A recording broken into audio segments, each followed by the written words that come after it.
जनपद सुल्तानपुर के सैमफोर्ड विद्यालय में बच्चों के अंदर आत्मविश्वास बढ़ाने और इस भागती हुई जिंदगी में हर क्षेत्र में निपुण होने के मकसद से एक मेगा फैशन शो का आयोजन विद्यालय प्रबंध तंत्र की तरफ से किया गया। इस फैशन शो कार्यक्रम की मुख्य अतिथि जयसिंहपुर की एसडीएम वंदना पांडे रही। कार्यक्रम में विद्यालय के नन्हे मुन्ने बच्चों ने कैट वॉक करके लोगों का दिल जीत लिया। फैशन शो के दौरान विद्यालय के शिक्षक और बच्चों ने ताली बजाकर प्रतिभागी बच्चों की हौसला अफजाई की। विद्यालय के प्रबंधक रंजीत सिंह ने कार्यक्रम को सफल बनाने के लिए सभी अध्यापक गणों को शुभकामनाएं दी।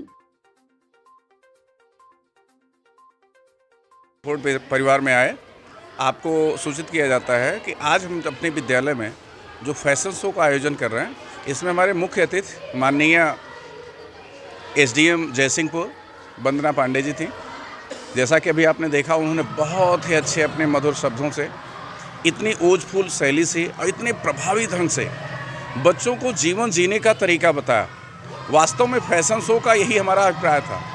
हम अपने बच्चों को जैसे अन्यत्र और विद्यालयों में दिया जाता है, सीबीएसई का कैरिकुलम होता है, उनकी किताबें होती हैं, उनकी पढ़ाई होती है, लेकिन क्या जीवन यहीं तक सीमित है? नहीं, जीवन जीने के लिए बहुत सी कलाएँ हैं। मैडम ने कहा भगवान श्री कृष्ण सभी कलाओं में परिपूर्ण थे।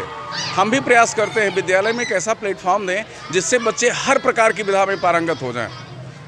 उसी को ध्यान में रखते हुए आप देख रहे हैं विभिन्न प्रदेशों की झांकियां हैं, अलग अलग कैरेक्टर की मूवी के बच्चों का परिधान है।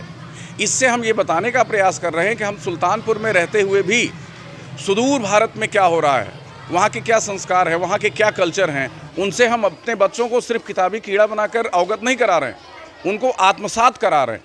और ये फैशन शो जो किताबों में पढ़ रहे हैं वो कैसे उनके जीवन में आए, इसको अंगीकृत करने का एक अनूठा नायाब तरीका है, जिसके माध्यम से हम अपने बच्चों को आने वाले भविष्य के चैलेंजेस के लिए तैयार रहने के लिए प्रेरित कर रहे हैं। बढ़ावा दे रहे हैं। हम देखिए, आज के आने वाले युग में जब हम आज के 10 साल पहले के बारे में सोचते हैं तो आर्थिक परक युग था, अर्थपरक युग था, और शिक्षा के साथ साथ समाज में कैसे पैसा कमाया जाए, जो इसको लिए परेशान थे। यदि उन्होंने अपनी शिक्षा को उन्नत नहीं किया, अपने कौशल को उत्कृष्ट नहीं किया, तो वो फेल हो गए। क्योंकि हर कोविड के बाद, कोविड जैसी तमाम महामारियां, या आपने कोविड देखा, कोविड के बाद वो तमाम आय के साधन बंद हो गए। तो हम अपने विद्यालय में आप देखते हैं, कभी फैशन शो मनाते हैं, कभी चिल्ड्रंस डे मनाते हैं, कभी डिबेट कंपटीशन कराते हैं, कभी फेट लगवाते हैं, कैरल सिंगिंग कंपटीशन करते हैं, क्रीड़ा प्रतियोगिता कराते हैं, कि जिससे कि जो भी बच्चा जिस विधा में आगे जाना चाहता है हम उसको पहचान सकें, उसके अभिभावक से बात कर सकें और प्रेरित कर सकें कि वो उसी विधा में, उसी दिशा में आगे जाए, जिससे आने वाले समय में किसी भी प्रकार की यदि कोई चैलेंजेज आता है तो कम से कम हमारा बच्चा उस चैलेंज को बहुत आसानी से फेस कर ले, उसको लगे ही ना एक नई बात है। हम उसको पहले से ही इस तरह से परिमार्जित कर देते हैं कि जो भी कोई समस्या आएगी वो बहुत आसानी से उसको हैंडल कर लेगा।